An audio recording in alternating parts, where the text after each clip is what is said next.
What's up, everybody? Welcome back to the OG family. Make sure you smash that like button. Subscribe to my channel only if you want to. But look, my beautiful people, we got this top 10 secrets that people brought back from the afterlife. Let me know in the comments down below if you had any visions of the afterlife, if you got in an accident, been close to death, anything. These type of conversations are very intriguing. You know, we be going crazy in the comments down below, and it's a lot of people on this channel. You don't have to worry about sounding dumb and stupid. We have a lot of open-minded, understanding grown adults on this channel where we communicate effectively. But look, man, hey, make sure y'all got y'all notifications on always. If y'all don't, I can see it that y'all don't have your notifications on always now. I think that's a dope tool. Like, man, I think it's amazing. So I'll see y'all in the comments, man. But look, let's run this video up right here to like 10,000 likes. Let's hop straight into this video. Hopefully y'all having a good day. If y'all not, just know we in this thing called life together. Let's get it. Afterlife is one of humans' greatest mysteries, and people are trying to constantly find out the answers to what lies beyond our physical realm. Some of the best people to ask just maybe those who have, I don't know, experienced death themselves only to be brought back to life minutes later. It's kind of insane. Some of these are actually really scary. I feel at comfort dying, but now I'm a bit more afraid of dying. So we don't know. Maybe you'll feel the same. What's up, Top 10 fam? Welcome back.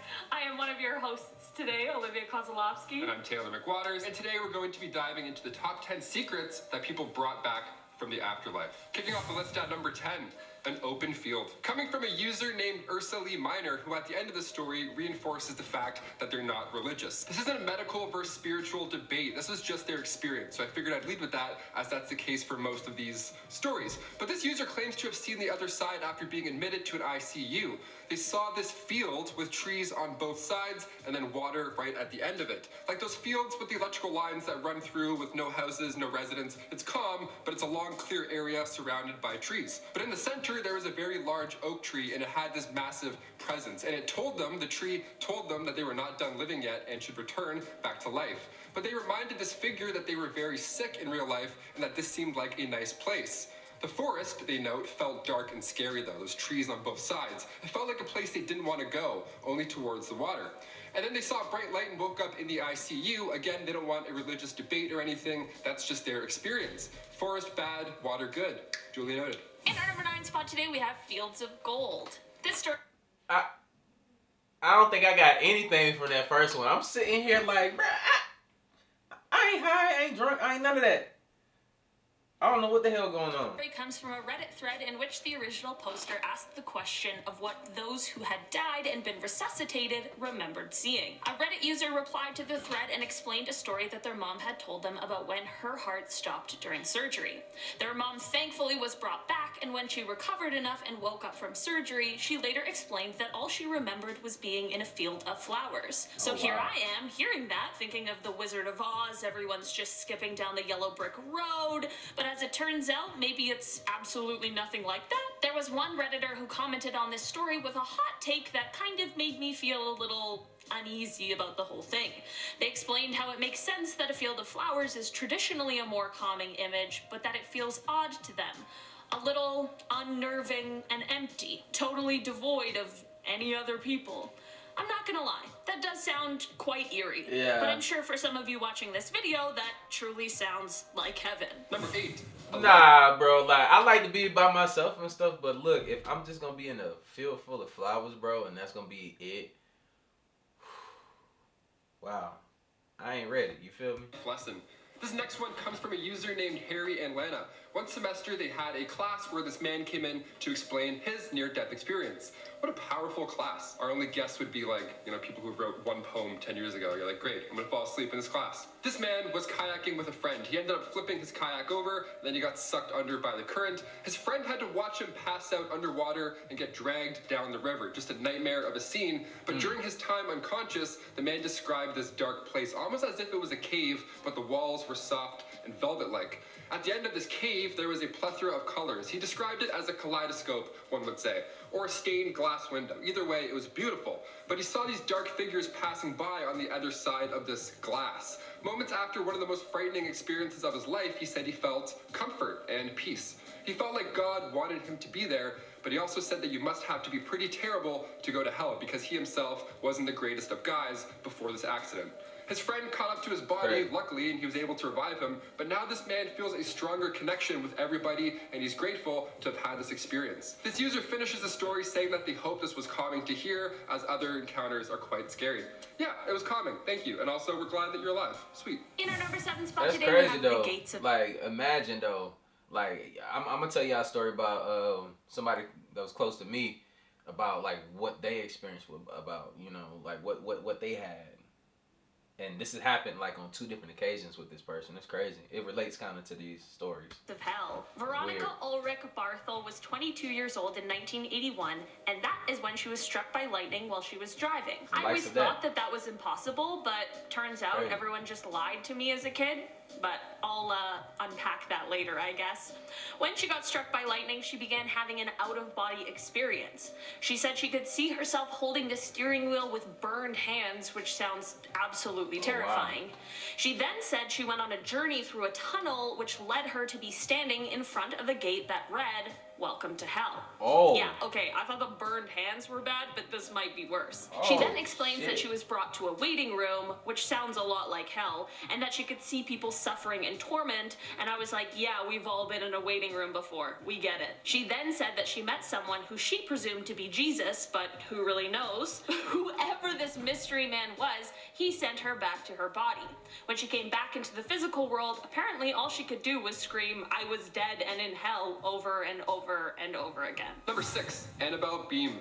At just age 4, Annabelle... that'd make you go on the straight and narrow, if anything. You feel me? That's scared straight right there.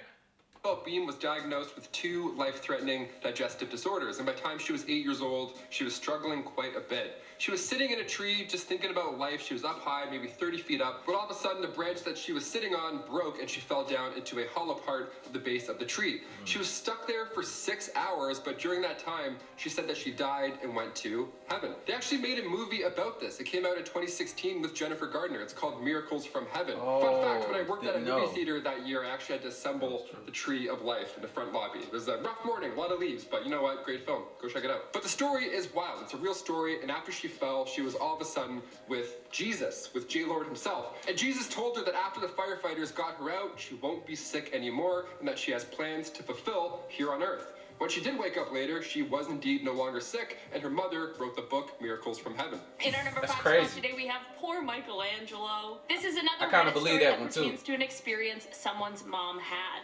The Redditor explained that their mom had a brain aneurysm that was nearly fatal. There was a point where the doctors were telling the Redditor that their mom likely wasn't going to make it, but thankfully by some miracle, their mother was able to make a full recovery. She later told the Redditor that after experiencing several hours of pain, she eventually just felt total peace, lightness, and relaxed happiness. This is super nice, which is why I had to include it, but it's actually not what I want to talk about today.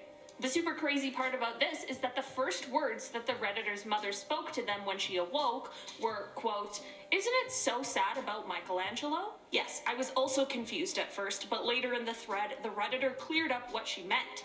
Keep in mind that prior to this terrible incident, their mother never had any interest in art or Michelangelo for that matter. It turns out, however, that once she awoke, whatever happened or wherever she went, she was given the impression that Michelangelo was essentially treated really terribly and was put under some pretty awful conditions for the 4 years that it took him to paint the Sistine Chapel.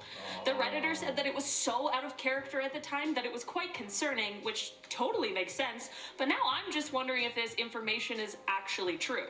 Number 4. Think about it, though. Think about it, man. Like, what was going on back then and how they was treating people. You see how they treat people now? Shit, you know they was running there pimping them out, making him paint that whole damn thing. Of course he had a terrible time.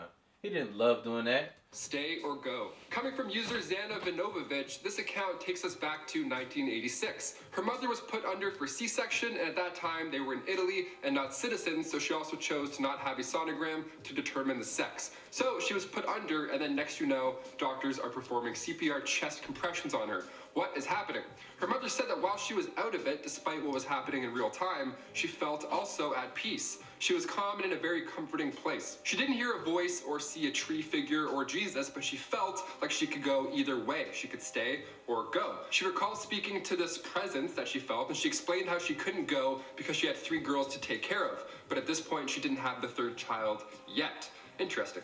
Now, cut to 23 years later, she's fine, everybody's fine, but that experience has made an impact on her, of course. So when she told her father about what had happened when she was under, he even said that he himself had a similar experience when he suffered a heart attack. In our number 3 spot today, we have 45 years. In 1943, Dr. George Ritchie died of pneumonia, but after 9 long minutes, he came back and was sure to tell the tale of what happened while he was gone. He went on to write a book called Return from Tomorrow and My Life After Dying.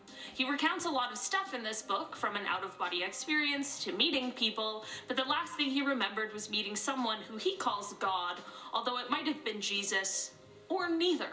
Either way, whoever he met left him with a mental message that told him, quote, "It is left to humanity which direction they shall choose. I came to this planet to show you through the life I led how to love. Without our Father, you can do nothing. Neither could I. I showed you this. You have 45 years. When he came back to his body, he explained that his throat was on fire and that he felt weight on his chest that was crushing to him. I'm not exactly sure what this message was supposed to mean. I mean, mostly the whole 45 years thing. Dr. Ritchie passed away in 2007, which was almost 64 years after his near-death experience, but whatever this message was intended to mean, that was probably the coolest and most terrifying experience in the whole world. Number 2. Imagine, like, for real, like, all right, God really tell you something like, hey, I already told y'all, I already showed y'all these things, and y'all still down here messing it up. Y'all keep on, y'all might have to hit this fire real quick, you feel me? Imagine if he told you that. That has to be terrifying, but exhilarating at the same time, because I know for a fact, 100%, that he told me this, and he real. Like, I'm going to do the right things from now on, because I don't want to have to, you know. He definitely told me straight up like that. I'm definitely going to follow every rule now. Like, I'm breaking no more sinning. Nap. You feel me? These I was going encounters straight have narrow. a similar comforting What would theme y'all do? almost. That in the end, one way or another, there's a good chance whatever you believe in, whatever lies beyond, is peaceful. This next one gave me comfort, and it comes from a user named Apple Pasta, also great name. They recall being in a coma after a car accident, and they were legally dead for around 2 minutes. Damn. Everybody kept asking them what it was like afterwards, which also don't do that, it's pretty rude. Wait till they're ready to talk about it. And their response was always the same. It was the exact same as sleeping. They don't have much memory of it, but the coma as a whole, they remember this time where everything felt slow and everything was foggy around them. They also felt like their memory of the event is slowly starting to change over time. Maybe they're convincing themselves what they thought happened, but one thing that they're sure of is the feeling that they had, and that the experience has made them unafraid of death. And at the end of the day, dying is just like a long nap. And man, do I love a long nap. I love that last line, man, do I love a long nap, because we do too. Thank you for sharing, Apple Pasta. Sorry about your accident, and we're glad you're okay. In our number 1 spot today, we have Serenity.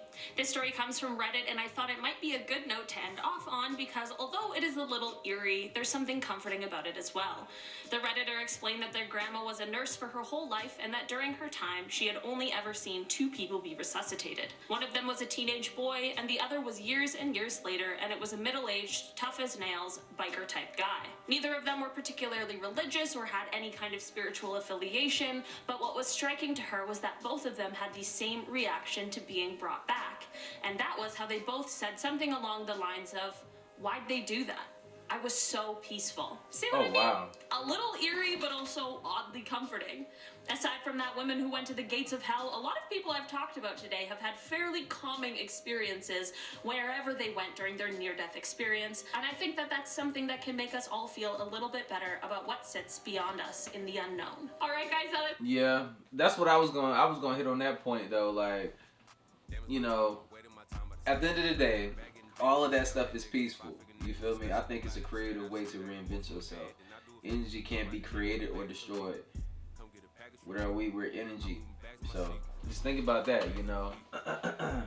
That's why I believe in deja vu, everything else, you know. Like, I feel like some of the things, it just a lot of these things feel so familiar. You ever just know stuff just because you already just know? Crazy, right? Crazy to think about. But look, man, let me know how y'all felt in the comments down below about this video and about afterlife, if it is an afterlife. But look, I'll see you on the next video. Like I always say, spread love because there's too much hate in this world. Love you guys. See you on the next video. And I'm out, though. Blah.